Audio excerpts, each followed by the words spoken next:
বারাণসীর সবচেয়ে প্রাচীন ও সবচেয়ে সরগরম বাজারের কেন্দ্রীয় চৌমাথায় আজ এমন এক অপ্রত্যাশিত ঘটনা ঘটতে চলেছিল যা নিয়তি বহু আগেই তার অদৃশ্য পাতায় সোনালী অক্ষরে লিখে রেখেছিল। ক্ষমতার সর্বোচ্চ শিখরে উঠে আসা এক নারীর জীবনে দারিদ্র্যের নিষ্ঠুর অন্ধকারে ডুবে থাকা অতীতের সঙ্গে এক ভয়ঙ্কর মুখোমুখি সংঘর্ষ আসন্ন হয়ে উঠেছিল সেই রাস্তায়, যেখানে প্রতিদিন হাজার হাজার স্বপ্ন নির্মমভাবে পিষে চূর্ণ বিচূর্ণ হয়ে যায়।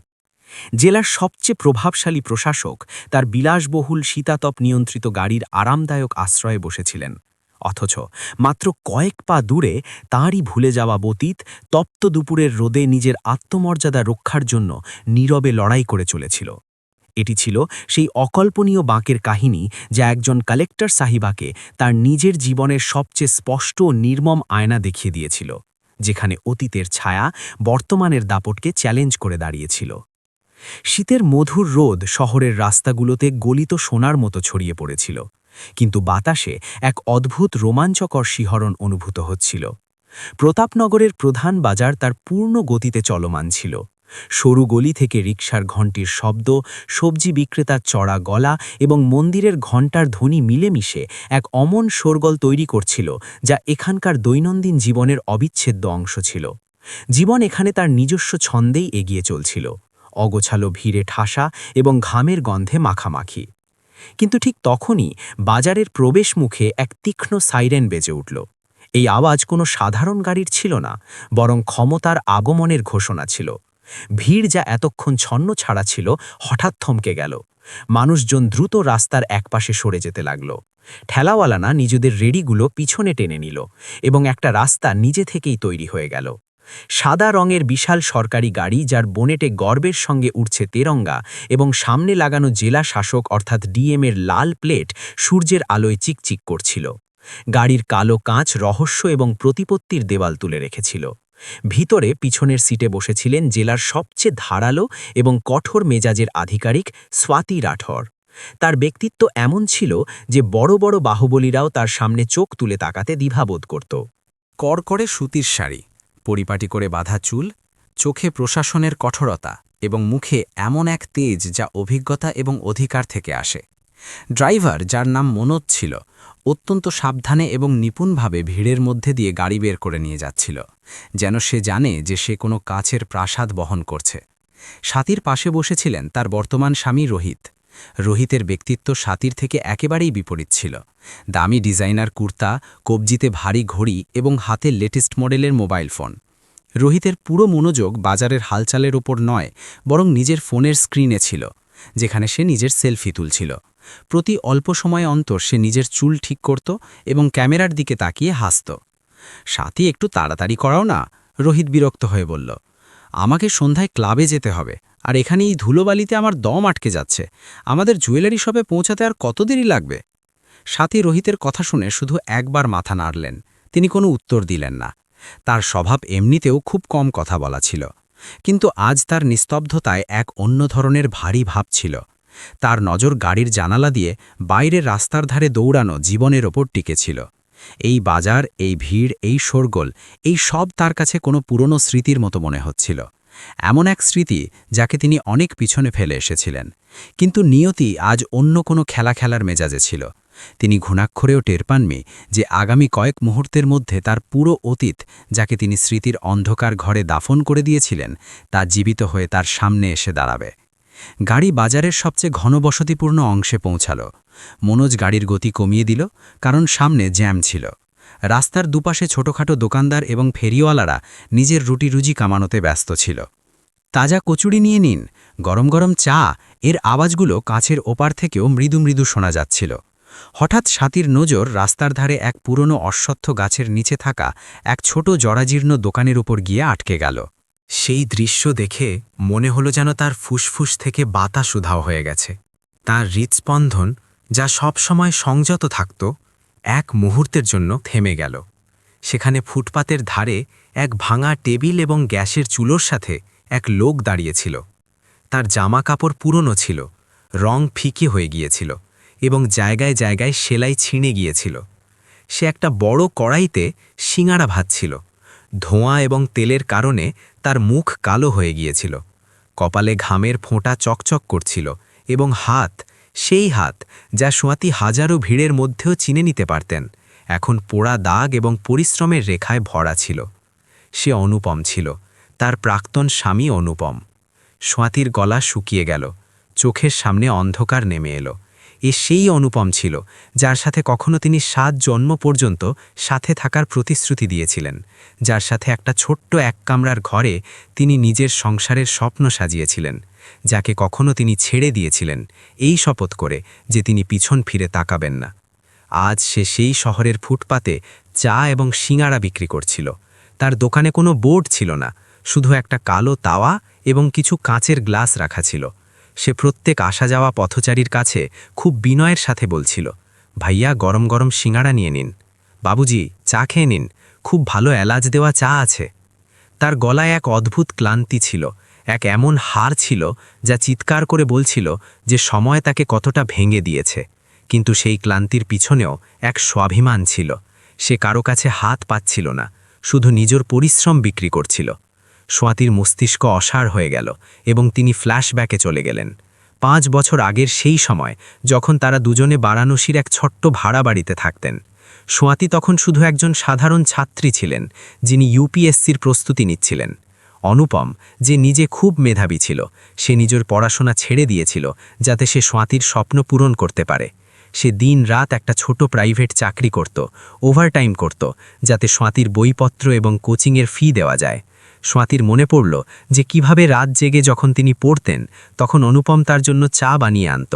সে সব সময় বলতো, সোয়াতি তুমি দেখো, একদিন তুমি খুব বড় অফিসার হবে, লাল বাতির গাড়িতে ঘুরবে, তোমার দাপট হবে। স্বাতি হেসে দিতেন এবং জিজ্ঞেস করতেন, আর তুমি? অনুপম হেসে বলতো, আমি তোমার গাড়ির দরজা খোলার লোক হয়ে যাব, শুধু তুমি সফল হয়ে যাও। কিন্তু তারপর স্বাতির সিলেকশন হয়ে গেল। ট্রেনিং, নতুন পোস্টিং এবং নতুন প্রভাবশালী মানুষদের সাথে মেলামেশা। ধীরে ধীরে তাদের মধ্যে এক অদৃশ্য দেওয়াল তৈরি হতে লাগল। কিছু ভুল বোঝাবুঝি দানা বাঁধতে লাগল এবং কিছু সমাজের মাতবররা আগুনে ঘি ঢালার কাজ করল। অনুপমের উপর এক মিথ্যে এবং জঘন্য অভিযোগ লাগল। কেউ বলে দিল যে অনুপম স্বাতির নামের ফায়দা তুলে লোকেদের কাছ থেকে টাকা হাতড়াচ্ছে। স্বাতি, যিনি নিজের নতুন পাওয়া ক্ষমতা এবং পদের মর্যাদা নিয়ে খুব স্পর্শকাতর ছিলেন, রাগে অন্ধ হয়ে গিয়েছিলেন। তিনি সত্যিটা জানার চেষ্টাই করলেন না। তিনি অনুপমকে প্রশ্ন করলেন না, শুধু ফয়সালা শুনিয়ে দিলেন, আমার সাথে তোমার কোনো সম্পর্ক নেই, বেরিয়ে যাও আমার জীবন থেকে। এই শব্দগুলো তিনি বলেছিলেন। অনুপম কাঁদতে থাকল, কাকতি মিনতি করতে থাকল, স্বাতি আমি নির্দোষ, আমি এমন কিছু করিনি, আমার চোখের দিকে তাকাও। কিন্তু স্বাতি সেদিন তার চোখের দিকে তাকাননি। তিনি ডিভোর্সের কাগজ তার মুখে ছুঁড়ে মেরেছিলেন এবং চিরকালের জন্য তাকে নিজের জীবন থেকে বের করে দিয়েছিলেন। ম্যাডাম সাহিবা। ড্রাইভার মনোজের আওয়াজ স্বাতিকে বর্তমানে সেই শীতাতপ নিয়ন্ত্রিত গাড়ির ভিতরে ফিরিয়ে আনল। জ্যাম খুলে গেছে, আগে বাড়ব? স্বাতি এক ধাক্কা অনুভব করলেন। তিনি আবার জানালা দিয়ে বাইরে তাকালেন। অনুপম এখনও মাথা নিচু করে নিজের পুরনো শার্টের হাতা দিয়ে ঘাম মুছছিল। সম্ভবত তার ধারণাও ছিল না যে মহিলার জন্য সে নিজের আনন্দ বিসর্জন দিয়েছিল, যে তার দুনিয়া উজাড় করে দিয়েছিল, সে তার থেকে মাত্র 10 পা দূরে বসে আছে। রোহিত নাক কুচকে জানালার দিকে তাকালো এবং বিরক্ত হয়ে বলল, এই লোকগুলো না সত্যি পুরো শহরের সর্বনাশ করে দেয়। দেখো তো একবার কিভাবে ফুটপাত দখল করে বসে আছে, এত নোংরা, এত শোরগোল। স্বাতি, তুমি এই অবৈধ দখলদারদের হটাও না কেন? শহরের সৌন্দর্য নষ্ট করছে এরা। এই ছোট লোকরা। রোহিতের মুখ থেকে বের হওয়া ছোট লোক শব্দটা স্বাতীর হৃদয়ে তলোয়ারের মতো বিঁধল। আজ প্রথমবার তার এই শব্দটা খারাপ লাগছিল, কারণ যে ছোট লোকদের কথা রোহিত বলছিল, অনুপম এখন তাদেরই একজন ছিল। এবং একটা তেতো সত্যি এটাও ছিল যে কখনো স্বাতী নিজেও সেই ছোট লোকদের মাঝখান থেকেই উঠে এখানে এসেছিলেন। তখনই রাস্তায় এক গোলমাল হলো। এক স্থূলকায় গুন্ডাগোছের লোক গলায় মোটা সোনার চেন এবং মুখে পান গুজে নিজের 2-3 জন সঙ্গীর সাথে অনুপমের দোকানের কাছে পৌঁছালো। তার নাম বলরাম ছিল, যে সেই এলাকার স্থানীয় বাহুবলী ছিল এবং তোলাবাজি করত। বলরাম এসেই অনুপমের টেবিলে জোরে লাথি মারল। ওরে চাওয়ালা, হপ্তা দিসনি কেন এখনো? বলরামের গলায় নেশা এবং অহংকার ছিল। অনুপম ঘাবড়ে গেল। সে তাড়াতাড়ি হাত জোড় করল। ভাইয়া, কাল দিয়ে দেব, আজ এখনো ভালো করে বিক্রিই হয়নি, সব জিনিসের দাম বেড়ে গেছে, ভাইয়া একটু দয়া করো। দয়া? এখানে বাজারে দোকান লাগাতে হলে দয়ার ভিক্ষা চাস না? বলরাম গালি দিয়ে অনুপমের কড়াইতে টোক্কা মারল। ফুটন্ত তেল ছিটকে মাটিতে পড়ল এবং কিছু ছিটে অনুপমের পায়ে এসে লাগল। সে যন্ত্রণায় কুঁকড়ে উঠল, কিন্তু নিজের জায়গা থেকে নড়ল না। ভাইয়া, এমন করবেন না, আমার ক্ষতি হয়ে যাবে। অনুপমের গলা কাঁপছিল। পুরো বাজার দেখছিল, মানুষজন দাঁড়িয়ে গেল, কিন্তু কারও এত সাহস ছিল না যে বলরামের বিরুদ্ধে কথা বলতে পারে। গাড়ির ভিতরে বসা সাথীর মুষ্টি নিজে থেকেই শক্ত হয়ে গেল। তার চোখে রক্ত নেমে এলো, বুকে এক অদ্ভুত আগুন জ্বলতে লাগল। এখন তার সামনে এক ধর্মসংকট দাঁড়িয়েছিল। তিনি কি নিজের পরিচয় লুকিয়ে এখান থেকে চুপচাপ চলে যাবেন, যেমনটা তার অতীত তাকে বলছিল, নাকি নিজের খাকি উর্দি এবং নিজের পদের দায়িত্ব পালন করে একজন পীড়িত নাগরিককে সাহায্য করবেন? আর যদি অনুপম তাকে দেখে ফেলে, তাহলে যদি সেই চোখের মোকাবিলা করতে হয়, তবে কি হবে? প্রশ্ন হাজারো ছিল, কিন্তু সময় খুব কম ছিল। সরকারি স্করপিও ধীরে ধীরে সেই ভিড়ের পাশ দিয়ে এগোচ্ছিল, কিন্তু সাথীর নজর অনুপমের মুখের উপর আটকে ছিল। তার চুল, যা কখনো ঘন এবং কালো থাকত, এখন ধুলো এবং রোদে তা রুক্ষ এবং তামাটে হয়ে গিয়েছিল। চোখের নিচে কালি ছিল, যা রাতের ঘুম হারাম হওয়ার সাক্ষ্য দিচ্ছিল। কিন্তু তার চোখে, সেই চোখে আজও সেই গভীরতা ছিল, সেই সারল্য ছিল, যাকে সাথী কখনো পুজো করেছিলেন। সাথীর কলিজা মুখে চলে এলো। মন বারবার চিৎকার করে জিজ্ঞেস করছিল, এ কি সেই ছেলে যে আমার জন্য নিজের পড়াশোনা ছেড়ে দিয়েছিল, যে আমার স্বপ্নের জন্য নিজের ভবিষ্যৎ পুড়িয়ে দিয়েছিল?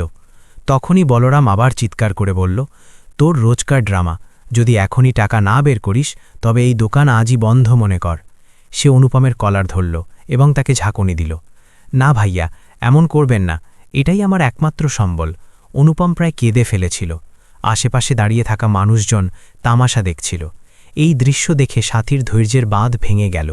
তার ভিতরে কিছু একটা চটকে গেল, যার আওয়াজ শুধু তার আত্মা শুনতে পেল। গাড়ি থামাও। সাথী এমন কঠোর গলায় আদেশ দিলেন যে ড্রাইভার মনোজ ভরকে গেল এবং সে সাথে সাথে ব্রেক কষল। রোহিত অবাক হয়ে জিজ্ঞেস করল, আরে সাথী, কি হলো? আমাদের দেরি হয়ে যাচ্ছে, এই ভিখারিদের ঝগড়ায় কেন পড়ছ? সাথী রোহিতের দিকে এক মুহূর্তের জন্য তাকালেন। তার চোখে এমন এক জ্বালা ছিল যা দেখে রোহিত চুপ করে গেল। ও ভিখারি নয়, সাথী ফিসফিস করে বললেন, এবং পরের মুহূর্তেই তিনি গাড়ির দরজা খুলে দিলেন।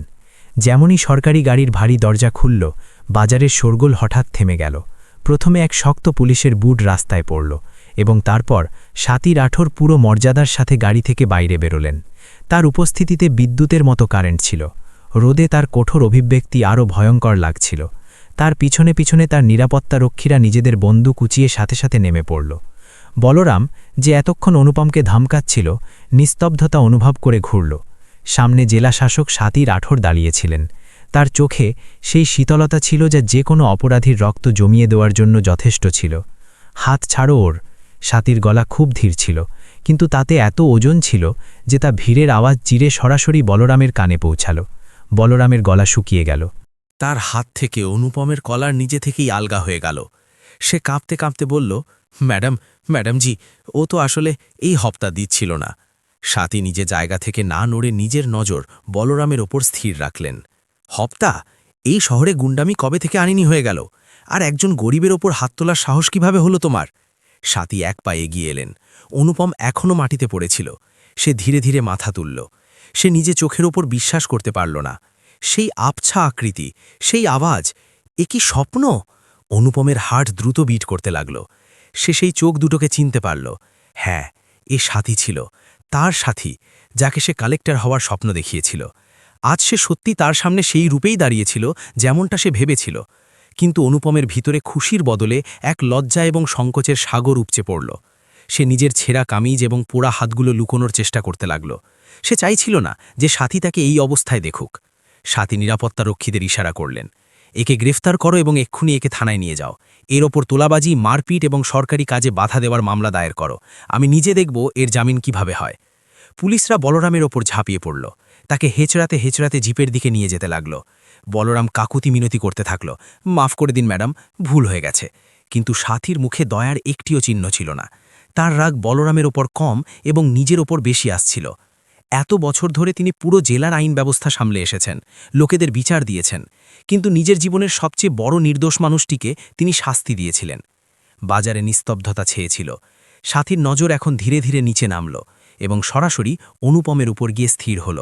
অনুপম এখনও মাটিতে বসে নিজের ছড়িয়ে থাকা জিনিসগুলো গুছানোর নাটক করছিল, যাতে তাকে সাথীর সাথে চোখ না মেলাতে হয়। সাথীর পা ভারী হয়ে গেল।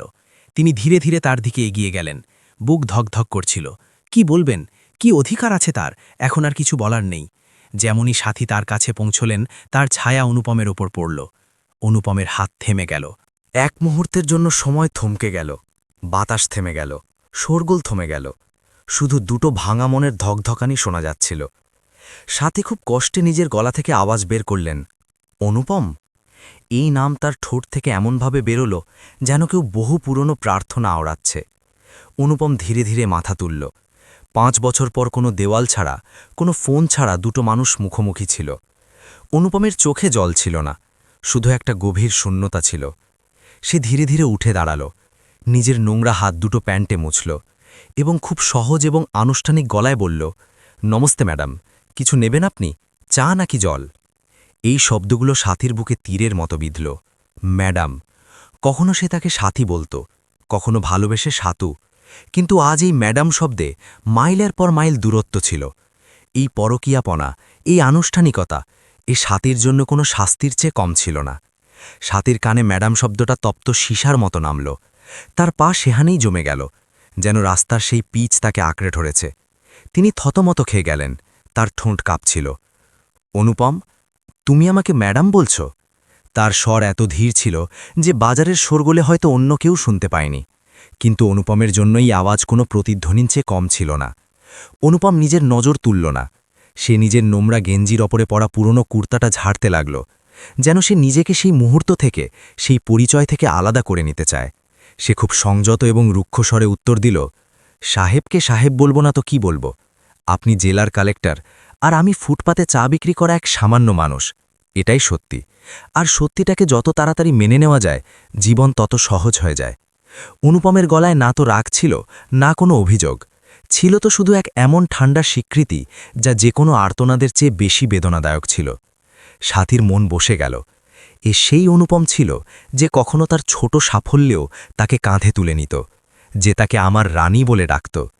আজ তার সামনে দাঁড়িয়ে থাকা এই মানুষটা এত অচেনা কিভাবে হয়ে গেল? সাথীর নজর তার মুখটা খুঁজছিল। তিনি সেই পুরনো অনুপমকে খুঁজছিলেন, কিন্তু সেখানে শুধু সময়ের মার আর দারিদ্র্যের স্তর ছিল। তখনই পিছন থেকে রোহিতের আওয়াজ এলো, স্বাতী, এই কি তামাশা হচ্ছে? তুমি এই লোকটার সাথে কথা কেন বলছো? পুলিশকে বলে দেওয়া হয়েছে, ওরা দেখে নেবে। চলো এবার গাড়িতে বসো, বাইরে কত ধুলো। রোহিত গাড়ি থেকে বাইরে বেরিয়ে এসেছিল। সে নিজের নাকের ওপর রুমাল চেপে ধরেছিল, যেন অনুপমের পাশে দাঁড়ানো মাত্রই তার কোনো অসুখ হয়ে যাবে। রোহিতের নজর অনুপমের ওপর পড়ল, এবং সে উপর থেকে নিচ পর্যন্ত তাকে ঘৃণার চোখে দেখল। আরে এ তো সেই চাওয়ালা না? দেখো স্বাতী, এই লোকেদের এমনই থাকে, আগে রাস্তা দখল করে, তারপর হপ্তা দেয় না, আর যখন পুলিশ আসে তখন বেচারা সেজে দেখায়। হটাও একে এখান থেকে। রোহিতের শব্দগুলো স্বাতীর গায়ে চাবুকের মতো লাগল। তিনি কিছু বলতে চাইছিলেন, রোহিতকে চুপ করাতে চাইছিলেন, কিন্তু অনুপম তাকে সুযোগ দিল না। অনুপম প্রথমবার মাথা তুলে রোহিতকে দেখল। তার চোখে এক মুহূর্তের জন্য এক চমক এলো, সম্ভবত চিনে নেওয়ার বা সম্ভবত ভাগ্যের খেলা দেখে উপজানো হাসির। সে ধীরে ধীরে হাত জোর করে বলল, মাফ করবেন সাহেব, রাস্তা নোংরা করে দিয়েছি। আমরা গরিব মানুষ সাহেব, আমাদের তো নিঃশ্বাস নিতেও জায়গা লাগে, তখন আপনাদের কষ্ট হয়। স্বাতী দেখলেন যে অনুপমের নজর রোহিতের দামি জামাকাপড়, তার ঘড়ি এবং তারপর স্বাতীর সাথে তার ঘনিষ্ঠতার ওপর গেল। অনুপমের মুখে এক ফিকে হাসি ভেসে উঠল, খুশির নয়, বরং এক ভাঙা কাচের মতো হাসি। সে স্বাতীর দিকে তাকালো এবং খুব ধীর স্বরে বলল, সাহেব, আপনার খুব কপালবালা। আপনাকে পেয়েছেন তো? নিশ্চয়ই গত জন্মে অনেক পুণ্য করেছিলেন। এই কথা বলতে গিয়ে তার গলা সামান্য লড়বড় করল, কিন্তু সে নিজেকে সামলে নিল। স্বাতীর কলিজা মুখে চলে এলো। তিনি চিৎকার করে বলতে চাইছিলেন যে, না অনুপম, এ তা নয় যা তুমি ভাবছ, আমি খুশি নই, এইসব দেখানো, কিন্তু তিনি চুপ থাকলেন। তখনই তার নজর অনুপমের ডান হাতের ওপর পড়ল, যা এখনও তাওয়া পরিষ্কার করার কাপড়টা ধরেছিল। স্বাতীর নিঃশ্বাস এক মুহূর্তের জন্য থেমে গেল। অনুপমের অনামিকা আঙুলে এক তামার আংটি ছিল, ঘষে গিয়েছিল, বাঁকা হয়ে গিয়েছিল, কিন্তু এ সেই একই আংটি ছিল, সেই সস্তা আংটি যা স্বাতী নিজের প্রথম স্কলারশিপের টাকা দিয়ে ঋষিকেশের এক মেলা থেকে কিনেছিলেন। আর হাসতে হাসতে অনুপমকে পরিয়ে দিয়ে বলেছিলেন, আপাতত এটা দিয়েই কাজ চালিয়ে নাও, অফিসার হব তো সোনার দেব। 5 বছর 5 বছর কেটে গেছে, সম্পর্ক ভেঙে গেছে, দুনিয়া বদলে গেছে, কিন্তু সেই আংটি এখনও সেখানেই ছিল। সাথীর চোখে কান্নার প্লাবন নামতে লাগল। এর মানেই কি? এর মানে কি এই ছিল যে অনুপম তাকে কখনো নিজের মন থেকে সরায়নি? সেই সম্পর্ক যা সাথী এক ঝটকায় ভেঙে দিয়েছিলেন, অনুপম তা এখনও নিজের আঙুলে চিহ্নের মতো বয়ে বেড়াচ্ছিল। সাথীর গলা বুঝে এলো। তার আঙুলে পড়া হীরের আংটিগুলো হঠাৎ তার কাছে খুব ভারী মনে হতে লাগল, যেন ওগুলো গয়না নয়, বরং হাত করা। তখনই ভিড় ছিঁড়ে এক ছোট প্রায় ৪-৫ বছরের বাচ্চা দৌড়ে এলো। তার জামাকাপড় জায়গায় জায়গায় ছেঁড়া ছিল, চুল উস্কো খুস্কো, এবং হাতে এক খালি প্লাস্টিকের বস্তা ছিল। সে সরাসরি এসে অনুপমের পা জড়িয়ে ধরল। বাপু, ওই পুলিশ আঙ্কেলরা চলে গেছে, আমার ভয় লাগছিল বাপু, বাচ্চাটি তার তোতলা গলায় বলল। অনুপম সাথে সাথে ঝুঁকে সেই বাচ্চাটিকে কোলে তুলে নিল এবং নিজের নোংরা গামছা দিয়ে তার মুখ মুছতে লাগল। হ্যাঁ বেটা, চলে গেছে, ভয় পায় না, সিংহ না তুই আমার। অনুপম তাকে আদর করল। সাথীর যেন বিদ্যুতের ঝটকা লাগল। বাপু, কি অনুপম কি দ্বিতীয় বিয়ে করে নিয়েছে? এ কি তার ছেলে? এক অদ্ভুত হিংসে, এক তীব্র যন্ত্রণা সাথীর বুকে উঠল।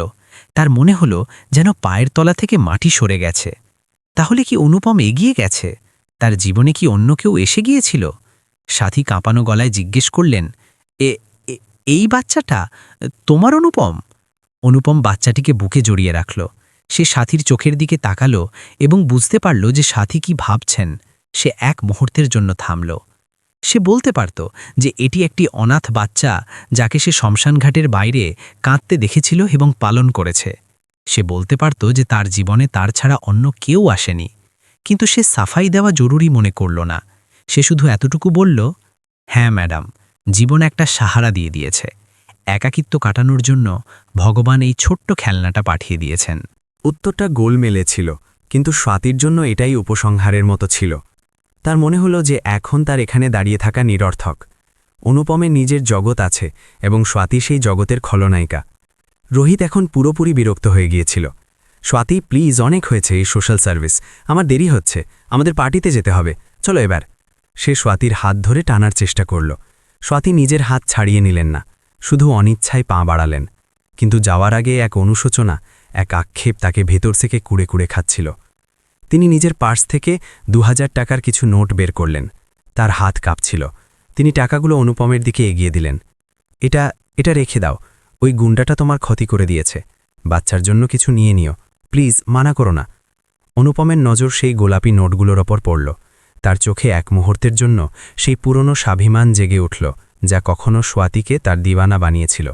সে নিজের হাত পিছনে টেনে নিল, যেন ওই নোটগুলোতে আগুন লেগে আছে। তার গলা কঠোর হয়ে গেল। না ম্যাডাম, আমি গরিব হতে পারি, ভিখারি নই, পরিশ্রমের খাই, চা বিক্রি করি, জিম্মাত নয়। যদি আপনাকে সাহায্যই করতে হয় তবে ১ কাপ চা খেয়ে নিন এবং তার ১০ টাকা দিয়ে দিন, কিন্তু এই ভিক্ষা আমাকে দেবেন না, এটা আমার আদর্শের পরিপন্থী। স্বাতীর হাত হাওয়ায় ঝুলে থাকল। তিনি স্তম্ভিত হয়ে গেলেন। পুরো জেলাকে নিজের আঙুলের ইশারায় নাচানো ডিএম সাহিবা আজ এক চাওয়ালার সামনে ছোট, খুব ছোট অনুভব করছিলেন।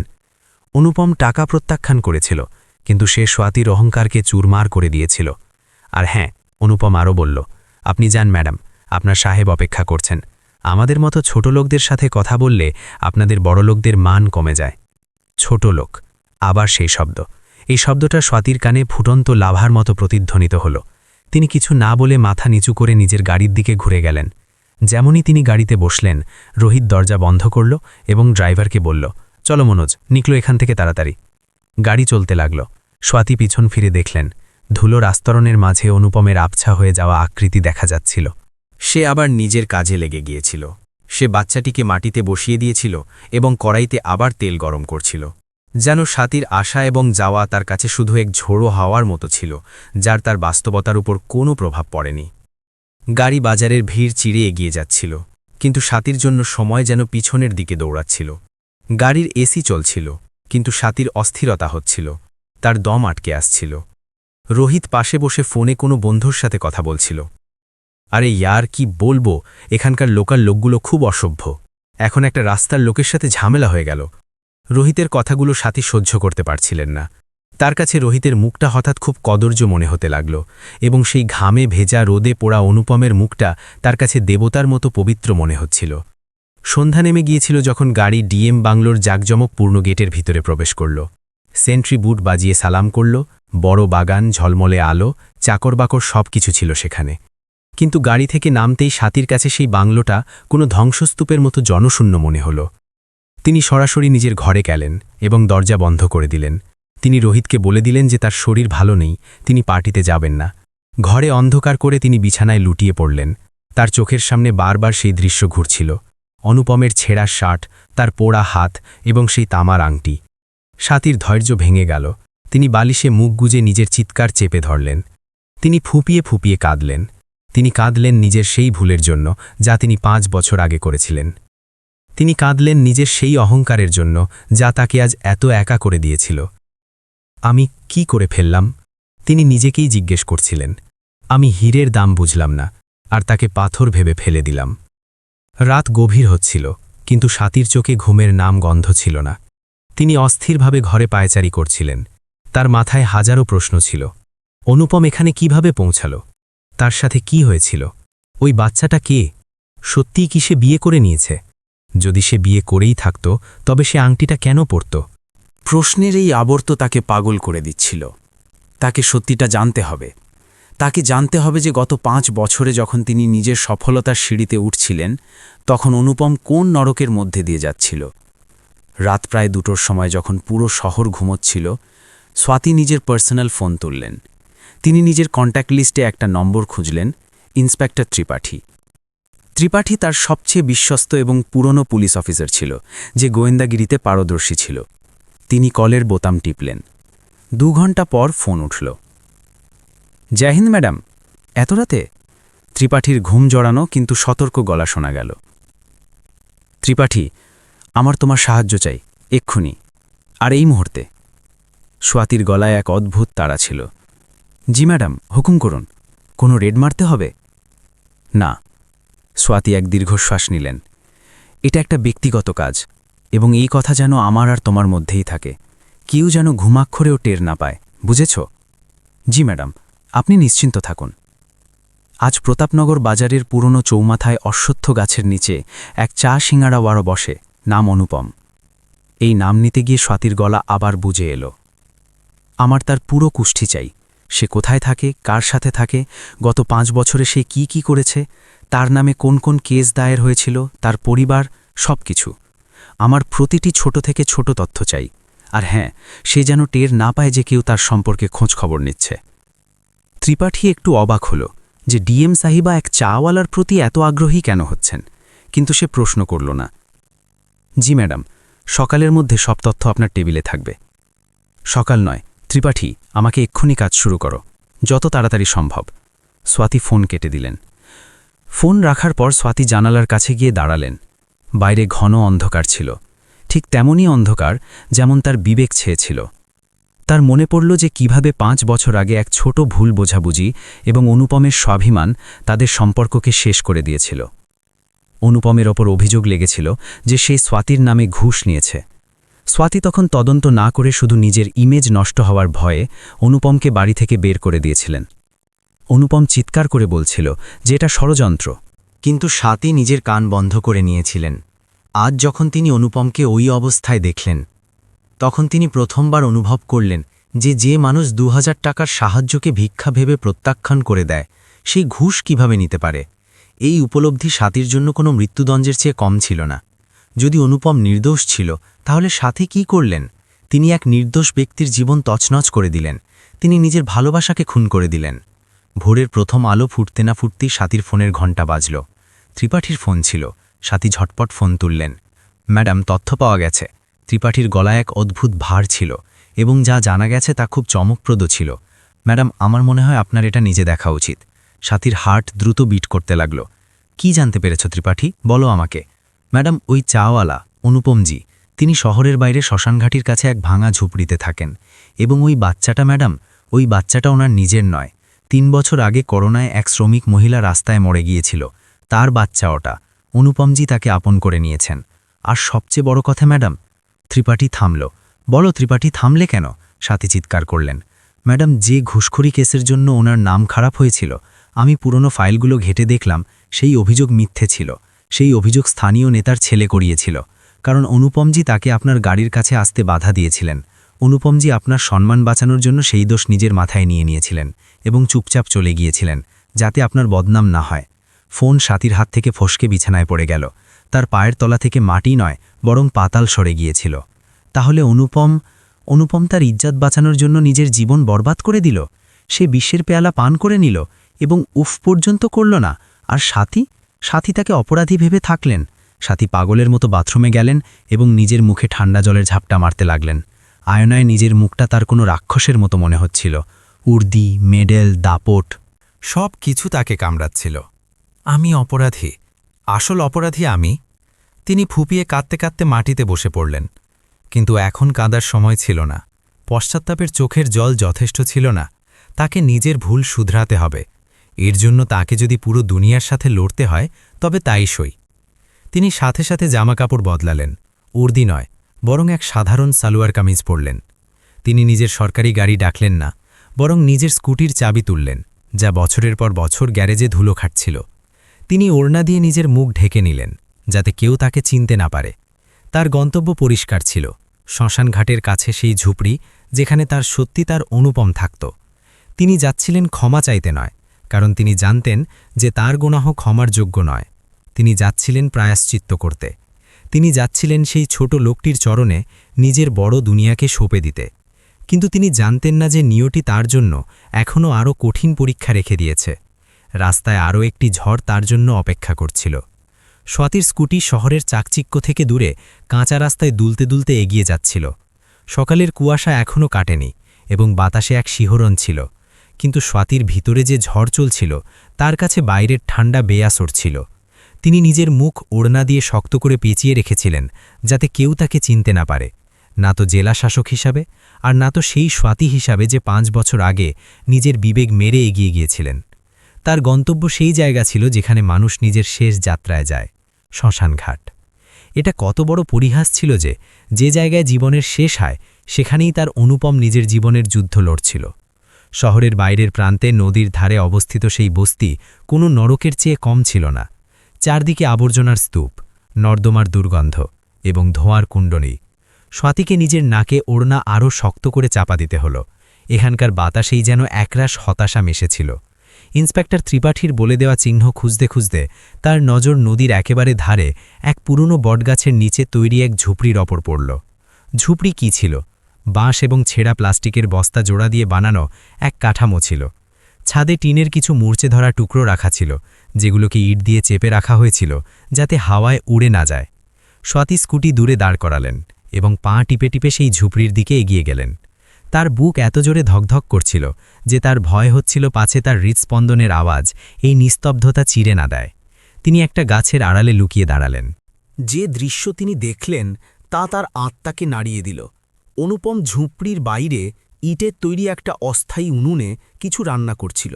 ভেজা কাঠগুলো ঠিকমতো জ্বলছিল না এবং সে বারবার ফু দিচ্ছিল, যার ফলে ধোঁয়া তার চোখে ঢুকে যাচ্ছিল। সে কাশছিল, তার চোখ দুটো লাল হয়ে গিয়েছিল, কিন্তু সে থামল না। পাশেই সেই ছোট্ট বাচ্চা গুল্লু একটা ভাঙা খাটের ওপর বসে অপেক্ষা করছিল। অনুপম একটা কালি পড়া কড়াই থেকে সামান্য কিছু খিচুড়ি বের করে একটা স্টিলের থালায় ঢালল। সে নিজে আগে খেল না, সে ওই বাচ্চাটিকে নিজের হাতে খাওয়াতে শুরু করল। নে বেটা, খেয়ে নে, আজ একটু কম আছে, কিন্তু সন্ধ্যায় বাপু তোর জন্য জিলিপি আনবে। অনুপম বাচ্চাটার কাছে মিথ্যে বলল, অথচ স্বাতী জানতেন যে গতকাল ওর কোনো রোজগার হয়নি। ওর কাছে হয়তো নিজের খাওয়ার মতোও কিছু ছিল না। স্বাতীর চোখ দিয়ে অশ্রুর ধারা বয়ে চলল। এ সেই অনুপম ছিল যার সামান্য সর্দি হলেও স্বাতী পুরো ঘর মাথায় তুলে নিতেন। আজ সে ধোঁয়া এবং খিদের মাঝে বেঁচেছিল, তবুও তার ভিতরের মমতা মরেনি। তখনই অনুপম নিজের পকেট থেকে কিছু একটা বের করল। স্বাতী চোখ ছোট করে দেখলেন, ওটা একটা ছোট ছবি ছিল। অনুপম ওটা নিজের জামা দিয়ে মুছল এবং এমনভাবে তাকিয়ে দেখল যেন ওটা কোনো ভগবানের মূর্তি। ওটা স্বাতীর ছবি ছিল, তাদের বিয়ের ছবি। অনুপম ছবিটা নিজের কপালে ছোঁয়াল এবং তারপর আবার নিজের বুকের কাছের পকেটে হৃদয়ের কাছে রেখে দিল। এটা দেখে স্বাতীর মনে হল যেন কেউ তার কলিজা মুঠো করে ধরেছে। সে চিৎকার করতে চাইছিলেন, দৌড়ে গিয়ে তার পায়ে পড়তে চাইছিলেন, কিন্তু অপরাধ বোধ তার পা আঁকড়ে ধরেছিল। কোন মুখে যেতেন তিনি তার কাছে? কি বলতেন যে আমাকে ক্ষমা করে দাও, কারণ আমি এখন সত্যিটা জানতে পেরেছি? ক্ষমা কি সেই 5টা বছর ফিরিয়ে দিতে পারত যা অনুপম এই নরকে কাটিয়েছে? অনুপম নিজের পুরনো থলেটা তুলে নিল। বাচ্চাটাকে পাশের বাড়ির এক বুড়ি আম্মার কাছে রেখে বাজারের দিকে রওনা দিল। তার চলায় ক্লান্তি ছিল, কাঁধ দুটো ঝুলে গিয়েছিল যেন দুনিয়ার সব বোঝা তার ওপরেই আছে। সাথীও নিজের স্কুটি স্টার্ট দিলেন এবং কিছুটা দূরত্ব বজায় রেখে তার পিছন পিছন চলতে লাগলেন। তিনি দেখতে চাইছিলেন যে দুনিয়া তার সাথে আর কতটা খারাপ ব্যবহার করে। তিনি দেখতে চাইছিলেন যে তিনি অনুপমকে কোন নেকড়েদের মাঝে একা ফেলে এসেছিলেন। বাজারে পৌঁছে অনুপম নিজের সেই জায়গাটা ধরল। সে ঝাড়ু দিয়ে জায়গাটা পরিষ্কার করল এবং নিজের সরঞ্জাম সাজালো। সাথী দূরে একটা দোকানের বারান্দার নিচে দাঁড়িয়ে তাকে দেখছিলেন। মানুষ আসছিল, যাচ্ছিল, কেউ তাকে এই চাওয়ালা বলে ডাকছিল, কেউ তাকে ধাক্কা দিচ্ছিল। অনুপম সবার সামনে হাত জোড় করত, হাসত এবং নিজের কাজ করত। সাথীর মনে পড়ল অনুপম কতটা স্বাভিমানী ছিল। সে কারো কাছে মাথা নত করতে পছন্দ করত না, কিন্তু আজ হয়তো পরিস্থিতি তাকে নত হওয়া শিখিয়ে দিয়েছিল, অথবা হয়তো সে নিজেই নত হওয়া বেছে নিয়েছিল, যাতে তার ছেলে না খেয়ে না ঘুমোয়। দুপুর গড়িয়ে গিয়েছিল, তখনই হঠাৎ বাজারের ওই অংশে একটা শোরগোল হলো। 3টে মোটরসাইকেল খুব গতিতে এলো এবং অনুপমের দোকানের ঠিক সামনে থামল। ওতে সেই গুন্ডাগুলোই বসেছিল যাদের গতকাল সাথী গ্রেফতার করিয়েছিলেন। এটা স্বাভাবিক ছিল যে স্থানীয় নেতাদের চাপে তারা জামিনে মুক্তি পেয়ে গিয়েছিল। তাদের সর্দার বলরাম, যার চোখে গতকালের অপমানের বদলা নেবার আগুন ছিল, বাইক থেকে নামল। কিরে বেটা, কাল খুব পুলিশগিরি দেখাচ্ছিলি। বলরাম এসেই অনুপমের কেটলিতে লাথি মারল। ফুটন্ত চা রাস্তায় ছড়িয়ে পড়ল। অনুপম পিছিয়ে গেল। ভাইয়া, আমি কিছু করিনি, ওই ম্যাডাম নিজে এসেছিলেন, আমি কাউকে ডাকিনি। অনুপম সাফাই দেওয়ার চেষ্টা করল। তার গলায় ভয় ছিল। মিথ্যে বলিস শালার বেটা। বলরাম অনুপমের কলার ধরে নিল। তোর জন্য আমরা পুরো রাত লকআপে ছিলাম, পুরো বাজারে আমাদের বেইজ্জতি হয়েছে। আজ তোকে কেউ বাঁচাবে না, আজ তোর খেল খতম। ভিড় জমতে লাগল, কিন্তু সব সময়ের মতো সবাই তামাশা দেখছিল। মানুষ ভিডিও বানাচ্ছিল, কিন্তু কেউ সাহায্যের জন্য এগিয়ে এলো না। সাথীর রক্ত টকবক করে উঠল। তার নিজের উর্দির কথা মনে পড়ল, নিজের ক্ষমতার কথা মনে পড়ল। কিন্তু আজ তিনি উর্দিতে ছিলেন না, আজ তিনি শুধু একজন নারী ছিলেন, একজন প্রেমিকা ছিলেন, যিনি নিজের ভালোবাসাকে বাঁচানোর জন্য যে কোনো সীমা পর্যন্ত যেতে পারতেন। তিনি এদিক ওদিক তাকালেন। পাশেই একটা দোকানের বাইরে লোহার একটা রড পড়েছিল। স্বাতী ওটা তুলে নিলেন। তার চোখে এখন আর জল ছিল না, বরং মা কালীর মতো এক রৌদ্র রূপ ছিল। যেমনই বলরাম অনুপমকে মারার জন্য হাত তুলল, স্বাতী ভিড় চিড়ে বিদ্যুতের মতো সেখানে পৌঁছলেন। খবরদার, যদি ওকে হাতও ছোঁয়াও। স্বাতীর গলায় এমন গর্জন ছিল যে বলরামের হাত হাওয়ায় থমকে গেল। সে ঘুরে দেখল, সামনে এক সাধারণ সালভার কমিজ পরা, মুখে ওড়না জড়ানো এক নারী দাঁড়িয়েছিল, যার হাতে লোহার রড এবং চোখে মৃত্যু। অনুপম স্তব্ধ হয়ে গেল। সে এই আওয়াজ চিনতে পারল। স্বাতী, তার মুখ দিয়ে বেরোল। বলরাম হাসল। আরে বা, তো এখন তোর মাগি তোকে বাঁচাতে এসেছে। খুব মরদ সাজিস আর মেয়ে ছেলের আঁচলের পিছনে লোকোস। স্বাতী এক ঝটকায় নিজের মুখ থেকে ওড়না সরিয়ে দিলেন। যেমনই তার মুখ সামনে এলো, বলরাম এবং তার গুন্ডাদের পায়ের তলা থেকে মাটি সরে গেল। এ তো গতকালের ডিএম ম্যাডাম ছিলেন, কিন্তু আজ তার তেজ উর্দির চেয়েও অনেক বেশি বিপজ্জনক ছিল। তোর কি মনে হলো, উর্দি খুলে গেছে বলে আমি দুর্বল হয়ে গেছি? স্বাতী এক পায়ে এগিয়ে এলেন। কাল তো তোকে শুধু আইন শিখিয়েছিলাম, আজ তোকে ধর্ম শেখাব। বলরাম ঘাবড়ে গেল, কিন্তু তার সঙ্গীরা তাকে উস্কানি দিল। ভাই, একা আছে, সাথে কোনো পুলিশ নেই, মেরে ফেলো, পরে দেখা যাবে। বলরাম নিজের কোমর থেকে একটা বড় ছুরি বের করল। ডিএম হবি নিজের দফতরে, এখানে রাস্তায় তুই শুধু একটা মেয়ে ছেলে, আর আজ তুইও বাঁচবি না। সে স্বাতীর দিকে তেড়ে এলো। স্বাতী নিজের জায়গা থেকে নড়লেন না, তিনি প্রস্তুত ছিলেন। কিন্তু অনুপম যে এতক্ষণ ঘোরের মধ্যে ছিল, ছুরি দেখেই তার হুঁশ এলো। না, সে চিৎকার করে উঠল। যখন বলরাম স্বাতীর উপর আঘাত করল, তখন স্বাতী রড দিয়ে সেটা আটকানোর চেষ্টা করলেন, কিন্তু হামলা খুব তীব্র ছিল। ছুরির আঘাত স্বাতী পর্যন্ত পৌঁছানোর আগেই একটা ছায়া মাঝখানে চলে এলো। একটা তীক্ষ্ণ আওয়াজ হলো, যেন কেউ ভিজে মাটিতে পাথর মেরেছে। খচ! স্বাতীর চোখ ছানা বড়া হয়ে গেল। তার সামনে একেবারে কাছে অনুপম দাঁড়িয়েছিল। বলরামের ছুরি স্বাতীর পেটে নয়, বরং অনুপমের পেটে ঢুকে গিয়েছিল। অনুপম স্বাতীকে বাঁচানোর জন্য নিজেকে ছুরির সামনে সঁপেতেছিল। বাজারে নিস্তব্ধতা নেমে এলো। বলরাম ঘাবড়ে গিয়ে ছুরি ছেড়ে দিল এবং পিছিয়ে গেল। তার হাত কাঁপতে লাগল। সে ডিএমকে মারার চেষ্টা করেছিল, এই কথা ভেবেই তার আত্মা কেঁপে উঠল। সে এবং তার সঙ্গীরা সেখান থেকে চম্পট দিল। অনুপম ধীরে ধীরে স্বাতীর বাহুতে লুটিয়ে পড়তে লাগল। স্বাতী রড ফেলে দিলেন এবং তাকে ধরে নিলেন। অনুপম, অনুপম! স্বাতীর চিৎকারে আকাশ কেঁপে উঠল। ঘন লাল রক্ত অনুপমের পেট থেকে বয়ে দিয়ে স্বাতীর হাত ভিজিয়ে দিচ্ছিল। সেই হাত যা তাকে প্রত্যাখ্যান করেছিল আজ তার রক্তে রাঙা হয়ে গিয়েছিল। অনুপমের হাঁটু ভেঙে গেল এবং সে মাটিতে পড়ে গেল। স্বাতীও তার সাথে মাটিতে বসে পড়লেন। তিনি নিজের ওড়না দিয়ে ক্ষতস্থান চেপে ধরার চেষ্টা করলেন। কিছু হবে না, তোমার কিছু হবে না, আমি অ্যাম্বুলেন্স ডাকছি, কেউ সাহায্য করো। তিনি পাগলের মতো চিৎকার করতে লাগলেন। ভিড় এবার হুঁশ ফিরে পেল। কিছু মানুষ দৌড়ে এলো। অনুপম কাঁপা কাঁপা হাতে স্বাতীর মুখ স্পর্শ করার চেষ্টা করল। তার ঠোঁটে রক্ত ছিল, কিন্তু চোখে এক প্রশান্তি। তুমি ঠিক আছো তো? সে খুব ধীর গলায় জিজ্ঞেস করল। স্বাতীর হৃদয় টুকরো টুকরো হয়ে গেল। সে মরতে বসেছে, অথচ তার এখনও স্বাতীর চিন্তা। তুমি পাগল অনুপম, কেন মাঝখানে এলে? কেন আমাকে বাঁচালে? স্বাতী ফুপিয়ে কাঁদছিলেন। তার চোখের জল অনুপমের মুখে পড়ছিল। অনুপম হালকা হাসল। যন্ত্রণায় তার নিঃশ্বাস আটকে আসছিল। শপথ নিয়েছিলাম 7 জনম পর্যন্ত সাথে থাকার, রক্ষা করার। তুমি ভেঙে দিয়েছ, আমি তো ভাঙিনি স্বাতী। এই শব্দগুলো স্বাতীর কানে ফুটন্ত লোহার মতো পড়ল। তার প্রতিটি শব্দ স্বাতীকে মেরে ফেলছিল। চুপ করো, কিছু বলো না, আমরা হাসপাতালে যাচ্ছি। স্বাতী এক ব্যক্তিকে ইশারা করলেন। একটা গাড়ি থামল। মানুষজন মিলে অনুপমকে পিছনের সিটে শুইয়ে দিল। স্বাতী তার মাথা নিজের কোলে তুলে নিলেন। ড্রাইভার গাড়ি ছোটানো। স্বাতীর পুরো শরীর কাঁপছিল। অনুপমের চোখ বুজে আসছিল। অনুপম, চোখ বন্ধ করো না, আমার দিকে তাকাও, আমার কসম তোমাকে, আমার দিকে তাকাও। স্বাতী তার গালে টোকা দিচ্ছিলেন। অনুপম অনেক কষ্টে চোখ মেলল। তার মণিগুলো ছড়িয়ে যাচ্ছিল।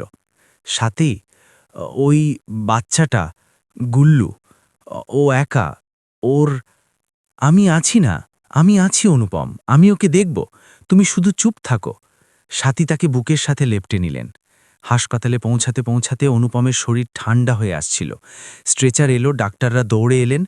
ইমার্জেন্সি, জলদি ওটি রেডি করো, ডাক্তাররা চিৎকার করতে লাগলেন। স্বাতী স্ট্রেচারের সাথে দৌড়াচ্ছিলেন। তার হাত অনুপমের হাতের মধ্যে ছিল। ওটির দরজায় নার্স তাকে আটকে দিল। ম্যাডাম, আপনি ভেতরে যেতে পারবেন না। অনুপমের হাত স্বাতীর হাত থেকে ফসকে গেল। সেই দরজা বন্ধ হয়ে গেল এবং স্বাতী বাইরে একা দাঁড়িয়ে রইলেন, রক্তে ভেজা নিজেরই আদালতে, নিজে আসামি হয়ে। তিনি সেখানেই মেঝেতে বসে পড়লেন। হাসপাতালের সেই একই গন্ধ, একই আওয়াজ, কিন্তু আজ তিনি কিছু শুনতে পাচ্ছিলেন না। তার মাথায় শুধু অনুপমের সেই শেষ বাক্যটি প্রতিধ্বনিত হচ্ছিল, আমি তো শপথ ভাঙিনি না। কিছুক্ষণ পর ইন্সপেক্টর ত্রিপাঠী সেখানে পৌঁছালেন। তিনি স্বাতীর অবস্থা দেখে থমকে গেলেন। জেলার আয়রন লেডি আজ রক্তে মাখামাখি এক সাধারণ নারীর মতো মেঝেতে বসে কাঁদছিলেন। ম্যাডাম, বলরাম এবং তার সঙ্গীদের ধরা হয়েছে, ত্রিপাঠী ধীরে থেকে বললেন। স্বাতী মাথা তুললেন। তার চোখে এখন আর জল ছিল না, এক অদ্ভুত শূন্যতা ছিল। ত্রিপাঠী, তার গলা এত ঠান্ডা ছিল যে ত্রিপাঠীর শিউরে উঠলেন। আমার ওদের জ্যান্ত চাই না। আইন চুলোয় যাক। আমার অনুপমকে ফেরত চাই। যদি ওর কিছু হয় তবে আমি এই পুরো শহর জ্বালিয়ে দেব। তক্ষুনি ওটির দরজা খুলল। একজন ডাক্তার বাইরে এলেন। তিনি মাস্ক নিচে নামালেন। স্বাতী ছিটকে উঠে দাঁড়ালেন। তার নিঃশ্বাস আটকে গেল। ডাক্তারের মুখের ভঙ্গি পড়ে স্বাতীর বুক দুরুদুরু করতে লাগল। ডাক্তার, কেমন আছে ও? ডাক্তার দীর্ঘশ্বাস নিলেন।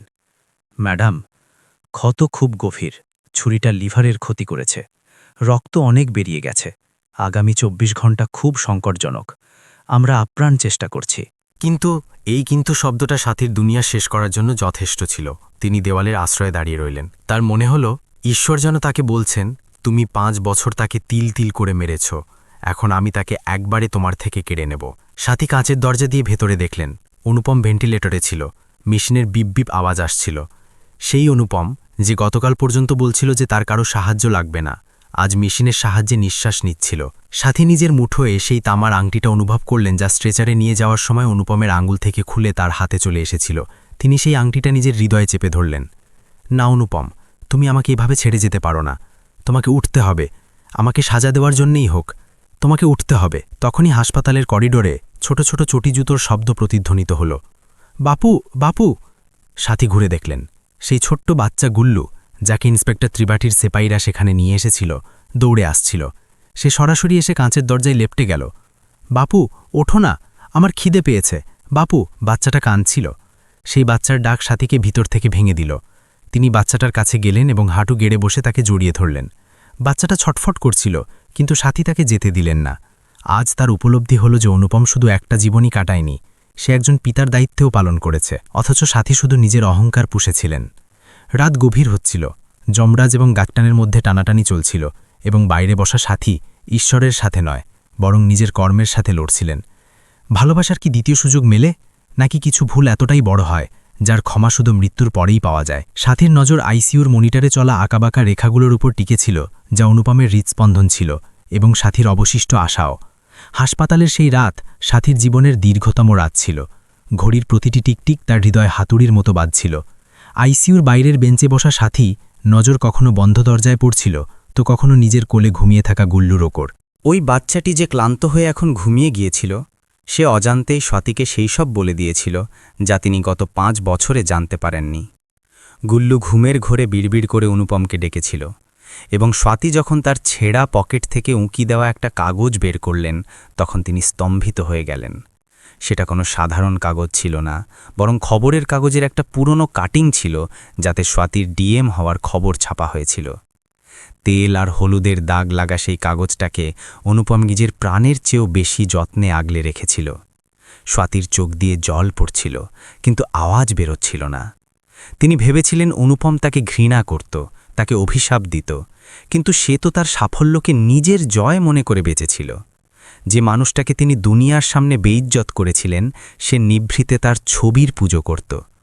এ কেমন প্রেম ছিল, এবং স্বাতীর এ কেমন অহংকার ছিল! তখনই করিডোরে জুতোর শব্দ শোনা গেল। স্বাতী মাথা তুলে দেখলেন রোহিত আসছিল। তার মুখে চিন্তা নয়, বরং বিরক্তি ছিল। সে এসেই স্বাতীর কাঁধে হাত রাখল। স্বাতী, তুমি পাগল হয়ে গেছ নাকি?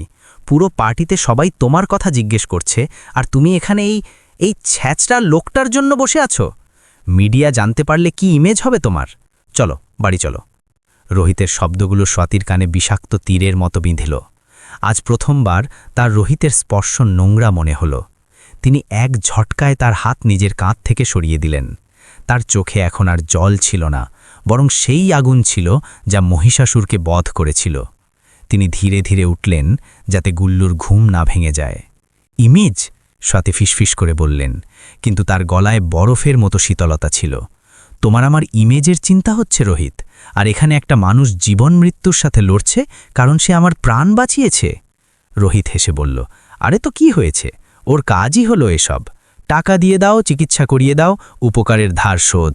তার জন্য তুমি নিজের রাতের ঘুম কেন নষ্ট করছো? ও আমাদের লেভেলের নয় স্বাতী। ব্যাস, এটাই সেই মুহূর্ত ছিল যখন স্বাতীর ভিতরের সব ধৈর্য ভেঙে গেল। তিনি রোহিতের চোখের দিকে সরাসরি তাকিয়ে বললেন, লেভেল? ঠিক বলেছ রোহিত, ওর লেভেল আমরা কখনো ছুঁতেও পারব না। ওই মানুষটা নিজে না খেয়ে একটা অনাথ বাচ্চাকে খাওয়ায়। সে নিজের প্রাণের তোয়াক্কা না করে ছুরির সামনে চলে এলো। আর তুমি নিজের স্ত্রীকে সেই সময় ছেড়ে চলে গেলে যখন আমার তোমার সবচেয়ে বেশি দরকার ছিল, শুধু এই জন্যে যে তোমার পার্টি নষ্ট না হয়ে যায়। রোহিতের মুখ লাল হয়ে গেল। তুমি কি বলতে চাও? এটাই যে তুমি যাও রোহিত। স্বাতী হাত দিয়ে বাইরের রাস্তা দেখিয়ে দিলেন। আমার আর তোমার প্রয়োজন নেই। আমি এখন বুঝতে পেরেছি যে আসল হিরেকে আর কাঁচের টুকরোকে।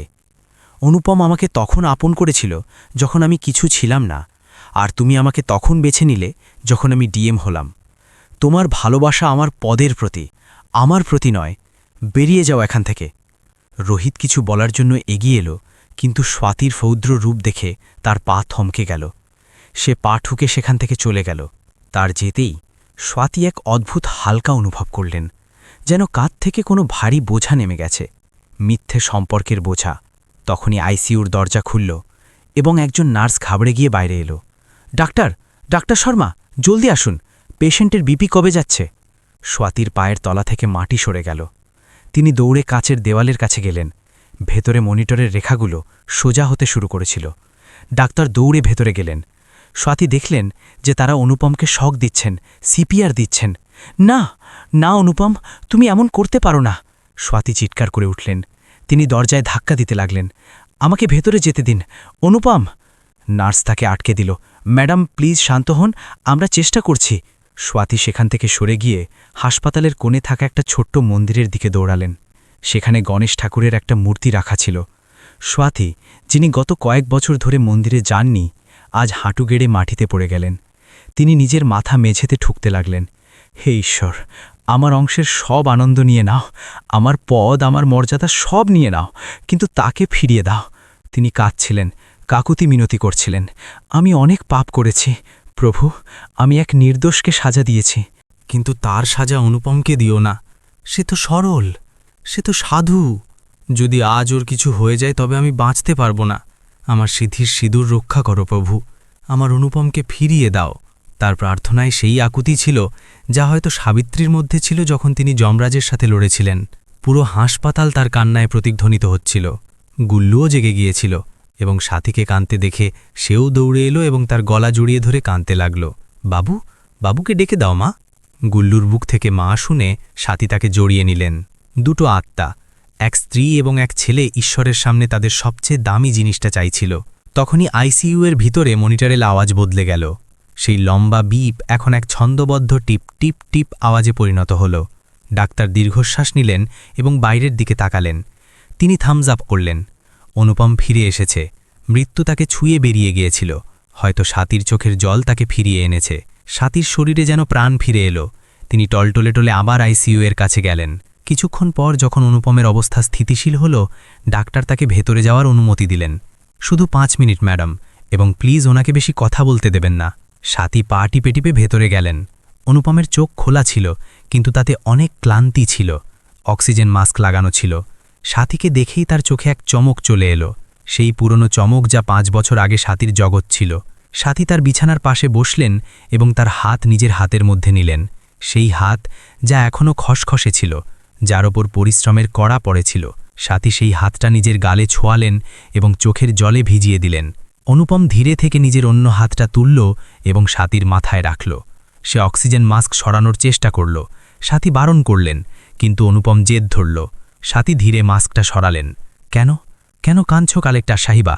অনুপমের গলা খুব ধীর ছিল, ভেঙে যাচ্ছিল। কালেক্টর কাঁদলে ভালো দেখায় না। সাথী ফুপিয়ে বললেন, চুপ করো, একদম চুপ। খবরদার যদি আমাকে কালেক্টর বলেছ। আমি শুধু সাথী, তোমার সাথী। আর তুমি কত বড় বোকা অনুপম, কেন এমন করলে? যদি তোমার কিছু হয়ে যেত তবে আমার কি হতো? অনুপম হালকা হাসল, যন্ত্রণা সত্ত্বেও বলল, তোমাকে তোমাকে কিছু হতে কিভাবে দিতাম? আমার অস্তিত্বই তো তোমাকে নিয়ে। তুমি খুশি ছিলে নিজের দুনিয়ায়, আমি শুধু দূর থেকে দেখে খুশি ছিলাম। খুশি? তোমার মনে হয় আমি খুশি ছিলাম? স্বাতীর গলা বুঝে এলো। আমি প্রতিদিন মরছিলাম অনুপম। এই রাজপ্রাসাদে, এই দাপটে আমি প্রতি মুহূর্তে সেই শান্তি খুঁজছিলাম যা আমি তোমার ওই ছোট্ট ঝুপড়িতে পেতাম। আমি সব সত্যি জানতে পেরেছি অনুপম। ত্রিপাঠী আমাকে সব বলে দিয়েছে। তুমি আমার বদনাম বাঁচানোর জন্য মিথ্যে অপবাদ নিজের মাথায় নিয়ে নিয়েছিলে।